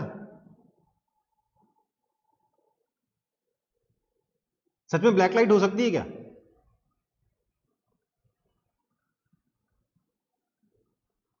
नहीं सर, क्या नहीं सर। नहीं हो सकती ना, क्या होता है समझो। एक्चुअली पूरे के पूरे कैलकुलेटर की स्क्रीन से लाइट आ रही है जो वाइट है, ठीक है, और ये जो पतले पतले ट्यूब्स है ना, ये पतले पतले जो ट्यूब्स हैं, इसमें आपका वो लिक्विड क्रिस्टल भरा हुआ, नाम याद नहीं आ रहा मेरे को उसका, बट वो लिक्विड है और पोलराइजर भी है। जब हम कोई बटन दबाते हैं तो एक पर्टिकुलर डायरेक्शन में इलेक्ट्रिक फील्ड ऑन होता है। इलेक्ट्रिक फील्ड की वजह से जो भी यहाँ पर इसके मॉलिक्यूल्स थे इस लिक्विड क्रिस्टल के, वो अपने आप को रीओरिएंट करते हैं, क्योंकि वो लिक्विड क्रिस्टल क्या पोलर होता है, ठीक है, अपने आप को रीओरिएंट करते हैं, जिससे कि क्या होता है, हम जो लाइट यहां से आ रही थी वो पोलराइज्ड थी, कैसी थी, पोलराइज्ड लाइट आ रही थी, और जब ये क्रिस्टल घूमे तो इनका प्लेन ऑफ पोलराइजेशन जो है वो इस पोलराइज्ड लाइट के परपेंडिकुलर हो गया, तो इसलिए वहां पर क्या हो गया, अंधेरा हो गया। समझ में आई बात, यहां पे लाइट ऑन नहीं होती, ये अंधेरा हो जाता है यहां पे, समझ में आया, यहां से लाइट आना बंद हो जाती है, तो आपको दिखता है वहां पे नंबर। ठीक है। और उसके लिए क्या यूज करते हैं हम लोग, एक लिक्विड पोलराइजर होता है उसका यूज करते हैं। उसको हम जब एक पर्टिकुलर इलेक्ट्रिक फील्ड में डालते हैं तो क्योंकि वो मटेरियल पोलर है, क्योंकि वो लिक्विड पोलर है, उसके सारे मॉलिक्यूल्स एक ही डायरेक्शन में ओरिएंट हो जाते हैं, और हम ऐसा ओरिएंटेशन सेलेक्ट करते हैं सच दैट उसका प्लेन ऑफ पोलराइजेशन इस लाइट के प्लेन ऑफ पोलराइजेशन के परपेंडिकुलर हो जाए, जिससे कि बाहर कोई लाइट ना आ पाए। समझ में आया? समझ में आया कि नहीं? हाँ सर। हाँ सर। ओके। पोलरॉइड का यूज जानते हो आप लोग, पोलरॉइड्स का?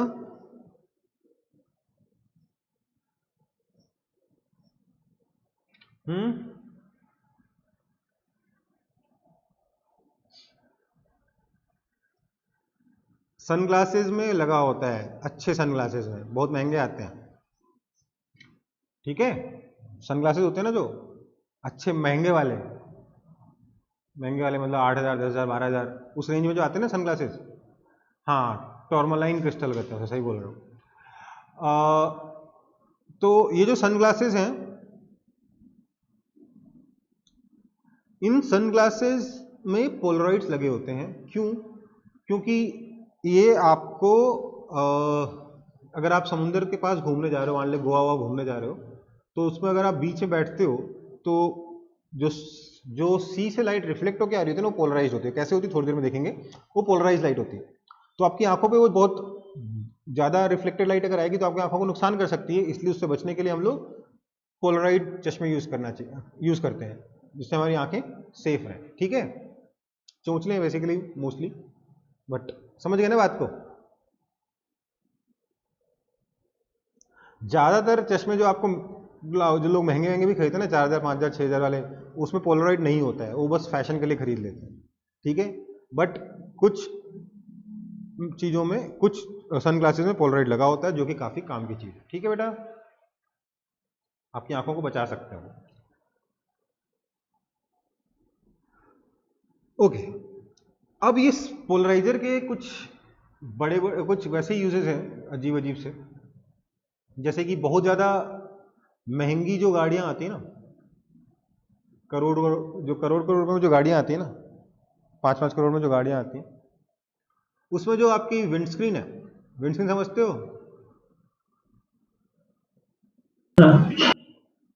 विंडस्क्रीन जो सामने स्क्रीन लगी थी ड्राइवर के आगे, जो ग्लास लगा होता है, वो पोलराइजर होता है। क्यों?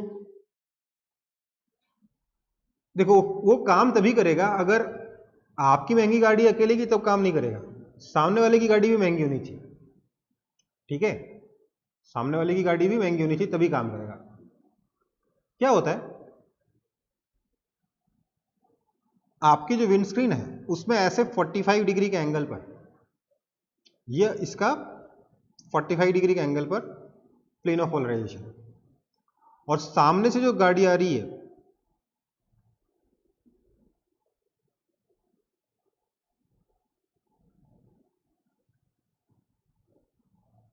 गाड़ी अच्छी बनी नहीं, बट समझ गया ना बात को। सामने से जो गाड़ी आ रही है उसका जो, ये जो आपके क्या नाम है, हेडलाइट्स हैं, उसके जाके जो ग्लास लगाया हुआ है उसमें भी पोलराइजर 45 डिग्री।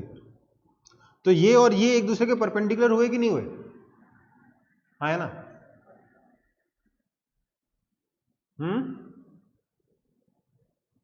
हाँ सर।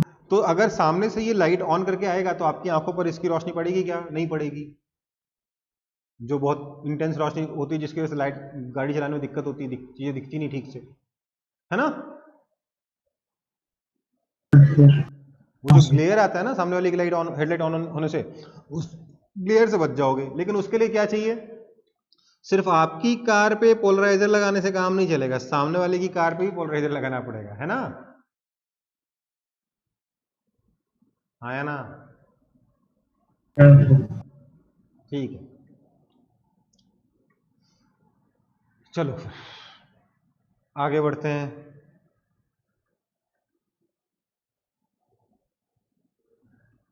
और भी कुछ कुछ यूजेस तो हैं ही इसके, बट अब देखते हैं पोलराइजिंग के और क्या मेथड्स होते हैं। हम लोगों ने पोलराइजिंग बाय सिलेक्टिव एब्जॉर्प्शन या फिर पोलराइजर देख लिया। अब हम देखेंगे polarization by reflection.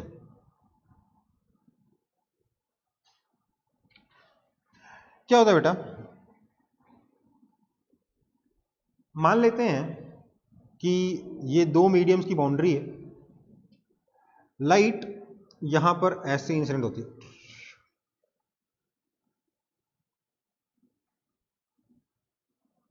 Angle of incidence आई पर। तो यहां पर दो मीडियम की अगर बाउंड्री है तो क्या होगा, यहां से कुछ लाइट रिफ्लेक्ट हो कैसे चली जाएगी और कुछ लाइट ऐसे काम करते। थोड़ा गड़बड़ हो गया डायग्राम, आई को 45 डिग्री से बड़ा बनाना, ठीक है थोड़ा सा।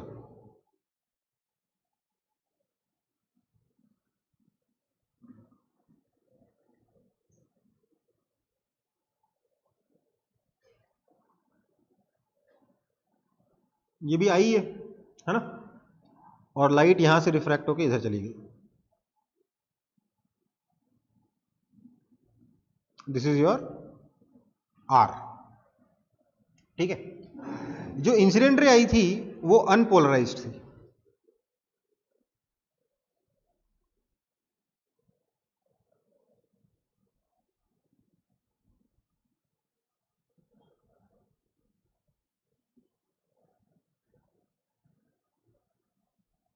जो इंसिडेंट रे आई वो अनपोलराइज्ड थी। बट जब ये लाइट यहां इंसिडेंट हुई है तो हम देखेंगे क्या कि ये वाली जो लाइट निकल रही है रिफ्लेक्शन के बाद, ये पोलराइज हो जाती है।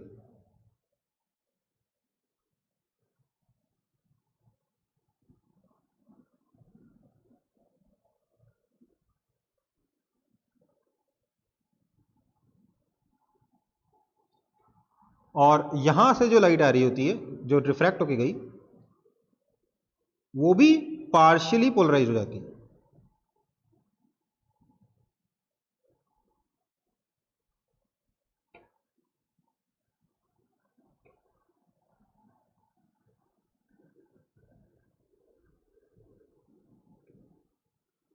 इसमें क्या हुआ, ये जो लाइट के परपेंडिकुलर जो इस प्लेन के अंदर वाला कंपोनेंट था वो तो पूरा का पूरा इसमें आ गया, पर जो प्लेन के परपेंडिकुलर कंपोनेंट था उसका मेजर पोर्शन ये लेके चला गया, थोड़ा सा पोर्शन इसके लिए छोड़ दिया इलेक्ट्रिक फील्ड का, ठीक है। तो इसमें भी क्या होगा, कुछ हद तक पोलराइजेशन हो जाएगा, लेकिन ये अच्छे से पोलराइज हो गई है रिफ्लेक्टेड रे, ठीक है। ये रिफ्लेक्टेड रे अच्छे से पोलराइज हो चुकी है, खास तौर से कब, if I plus R is equal to 90 degree हो जाए, मतलब कि अगर ये वाला एंगल 90 डिग्री बन जाए, अगर आई प्लस आर 90 डिग्री होगा तो ये वाला एंगल भी तो 90 डिग्री बनेगा ना, है ना। मतलब कि रिफ्लेक्टेड रे और रिफ्रैक्टेड रे परपेंडिकुलर हो,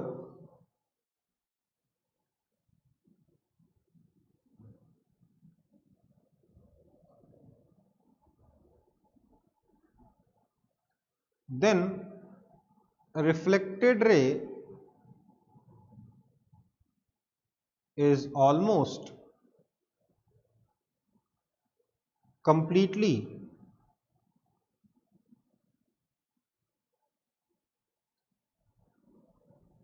polarized। समझ में आई बात, हाँ है ना।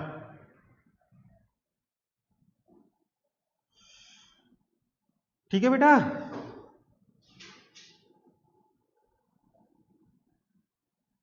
हाँ सर। हाँ सर।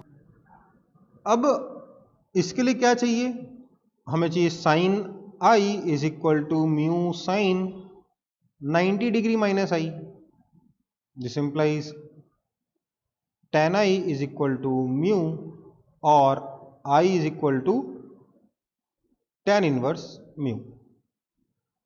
ये एक्चुअली ब्रूस्टर्स लॉ है, ब्रूस्टर्स लॉ है, और ये जो एंगल बन रहा है इसको हम क्या कहते हैं, ब्रूस्टर्स एंगल। इस बार आपके सिलेबस से ब्रूस्टर्स लॉ हटा दिया गया है, ठीक है।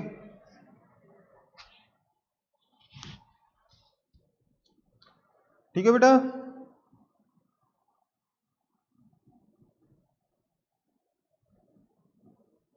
समझ में आया कि नहीं आया ये? हाँ सर। अब देखो यहीं पर आपके सन ग्लासेस का यूज भी समझ में आएगा। इसको कॉपी कर लिया तो कुछ मिटाना है मुझे इसमें से। कॉपी कर लिया है?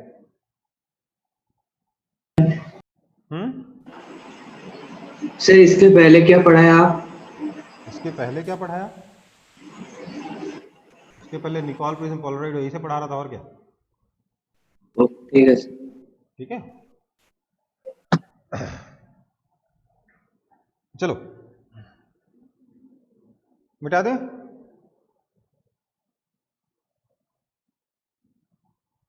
कॉपी हो गया ना ये? देखो फिर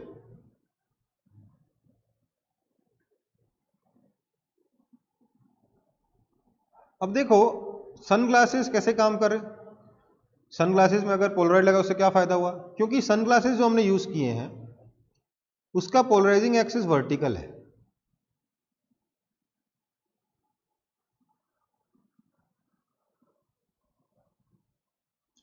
सन ग्लासेस का पोलराइजिंग एक्सिस क्या है?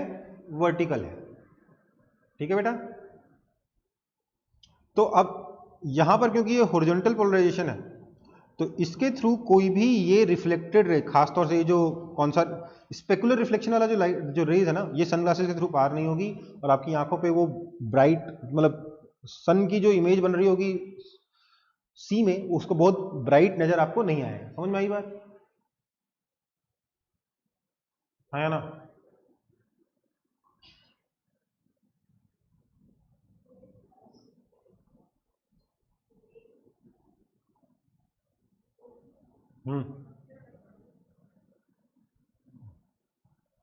थोड़ी देर में। ठीक है, तो यहां से क्या होगा, आपकी आंखों तक नहीं पाएगा। इसी को देखने के लिए सॉरी इसका यूज करके हम लोग और भी काम कर सकते हैं। देखो अगर लाइट बहुत ब्राइट आएगी तो आप कैमरे से फोटो खींच सकते हो क्या? अच्छी बताओ तो, खींच सकते हो क्या? नहीं सर। इसीलिए कैमरे के आगे भी पोलराइड लगाया जाता है, खासतौर से अगर समुद्र के सामने सन है उसकी फोटो खींचनी हो तो। और जब मैं पहली बार घूमने गया था बीच पे, मतलब बीच पे नहीं था, हम लोग थोड़ा फोर्ट वोर्ट पे गए हुए थे, तो वहां फोटो खींचनी थी हमें। फोटो अच्छी आ नहीं रही थी, सनग्लास उतारा, मोबाइल के कैमरे के आगे लगाया, फोटो खींची, बहुत बढ़िया फोटो आई। ठीक है, समझ में आई बात? क्योंकि हमें जो दिख रहा था बहुत अच्छा सनग्लासेस लगा के, और कैमरे से फोटो अच्छी आ नहीं रही थी, तो हमने लगा क्या दिक्कत है, प्रॉब्लम क्या है? अच्छा उस वक्त मोबाइल से कैमरा, मोबाइल से नहीं खींची थी फोटो, कैमरे से फोटो खींची थी। कैमरे से अच्छी आ नहीं रही थी फोटो, सनग्लासेस से अच्छी दिख अच्छा रहा था, तो हम लोगों ने सनग्लास सामने रख के कैमरे के फोटो खींची थी, काफी बढ़िया फोटो आई थी। ठीक है, समझ में आई बात? तो अगर आप साइंस जानते हो ना तो थोड़ी मोटी चीज यहाँ पे भी आप जुगाड़ लगा सकते हो रियल लाइफ में भी, है ना? इनफैक्ट रियल लाइफ में साइंस से ही तो सारी जुगाड़ लगाए गए हैं, है ना बेटा? तो ये यूज ऑफ मतलब पोलराइजेशन भी आपको पूरा खत्म हो चुका है। एक चीज बची है, पोलराइजेशन बाय स्कैटरिंग। पोलराइजेशन नए पेज पे करता हूं, कॉपी हो गया ना ये? हाँ sir. Polarisation by scattering. Scattering क्या होता है? देखो स्कैटरिंग क्लास 12th में ज्यादा डिटेल में नहीं है, आपका क्लास 10th वाला जो स्कैटरिंग था ना वही स्कैटरिंग आपको ज्यादा जानना है। ठीक है, मैं उसको नहीं पढ़ा रहा हूं क्योंकि वो क्लास 10th का पोर्शन था, आप लोगों को मेरे ख्याल से याद होना चाहिए, नहीं याद है तो एक बार बुक से देख लीजिएगा। ठीक है, यहां पे सिर्फ पोलराइजेशन है स्कैटरिंग से। स्कैटरिंग में होता क्या है, बेसिकली लाइट छोटे पार्टिकल से जो पानी में जो एयर के जो पानी बोल रहा हूँ, एयर में जो मॉलिक्यूल्स हैं उनसे, पानी के जो ड्रॉपलेट्स होते हैं उनसे, जो थोड़े मोटे डस्ट पार्टिकल्स होते हैं उनसे, जब उनके ऊपर जब लाइट इंसिडेंट होती है तो वो लाइट को एक बार एब्जॉर्ब करके फिर से रीमिट कर देते हैं किसी रैंडम डायरेक्शन में। ठीक है, इस कॉन्सेप्ट को क्या बोलते हैं, इस फेनोमेनन को क्या कहते हैं हम लोग, स्कैटरिंग कहते हैं, लाइट बिखेर देते हैं। इसी वजह से आपका स्काई ब्लू होता है, सन मॉर्निंग में रेड होता है। ये सब आपको शायद याद हो, शायद याद ना भी हो, बट मेरे ख्याल से पता होना चाहिए आप लोगों को ये चीज़ें। हालांकि इसका आज तक कभी क्वेश्चन जेई मेन में, जेई एडवांस में या नीट में नहीं आया, बट फिर भी पता हो तो अच्छा रहेगा, ठीक है। तो पोलराइजेशन बाय स्कैटरिंग देखना, स्कैटरिंग में क्या होता है, लाइट का स्कैटरिंग क्या है, absorption and emission of light in some random direction is called scattering, ठीक है। ये जो स्कैटर्ड लाइट होती है ना, ये अपने आप में पोलराइज होती है। मतलब स्काई जो आपको नजर आ रहा है ना, जो चारों तरफ से आपकी आंखों तक लाइट आ रही है, वो बेसिकली पोलराइज्ड है। अगर आप एक पोलराइड लगा के उसको घुमा घुमा कर देखोगे स्काई में, तो आपको दिखेगा कि एक पर्टिकुलर डायरेक्शन में स्काई ज्यादा ब्राइट है, एक में कम ब्राइट है। जीरो नहीं होगा इंटेंसिटी, बट ब्राइटनेस में डिफरेंस आपको नजर आ जाएगा, ठीक है। क्यों? क्योंकि लाइट 100% पोलराइज नहीं, बट कुछ हद तक पोलराइज होती है, ठीक है। इसमें ज्यादा कुछ पढ़ना नहीं है, इतना ही है, कोई थ्योरी नहीं है, बस यही पता होना चाहिए कि स्कैटरिंग से भी पोलराइजेशन होता है। एक आखिरी चीज बच गई है, डॉपलर इफेक्ट इन लाइट।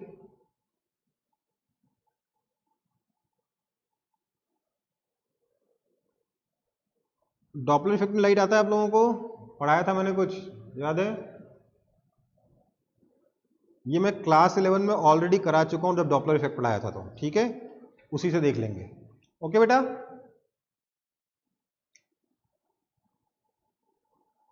उसका फॉर्मूला मैंने बताया था, ज्यादा कुछ जानना भी नहीं, सिर्फ फॉर्मूला जानना है। और आपकी बुक में जो फॉर्मूले दे रखे हैं वो अप्रोक्सीमेशन वाले फॉर्मूले हैं, मैंने आपको प्रॉपर फॉर्मूला बताया था, याद है?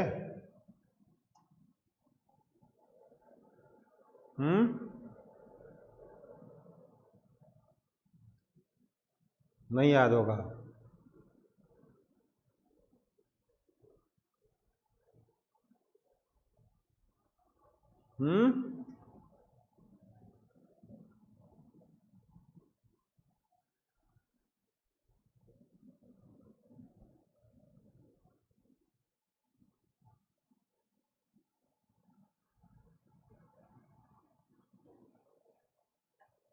Sir Doppler effect in light हुआ थे? होता है।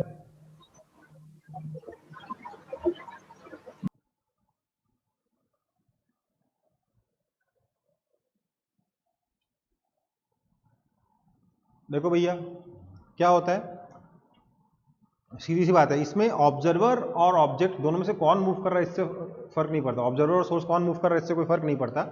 सीधी सी बात है, इसका फॉर्मूला होता है lambda observed is equal to lambda source into under root of 1 plus V by C upon 1 minus V by C, ठीक है।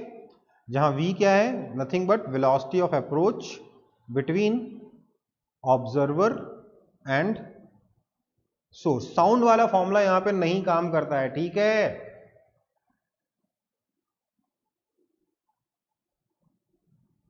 और सिर्फ वेलोसिटी ऑफ अप्रोच से काम चल जाता है, ठीक है बेटा।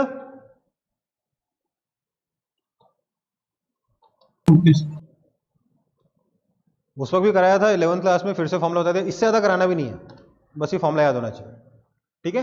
और इसको अप्रोक्सीमेटली आप क्या बोल सकते हो, this is approximately 1 plus V by C into lambda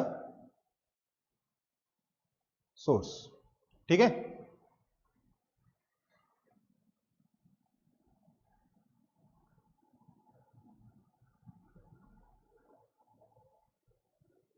कोई दिक्कत?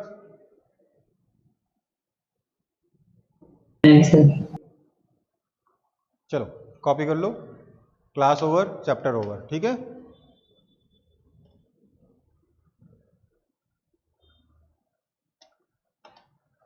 नेक्स्ट क्लास में हम लोग मॉडर्न फिजिक्स शुरू कर देंगे, ठीक है बेटा। Okay sir. ओके चलो।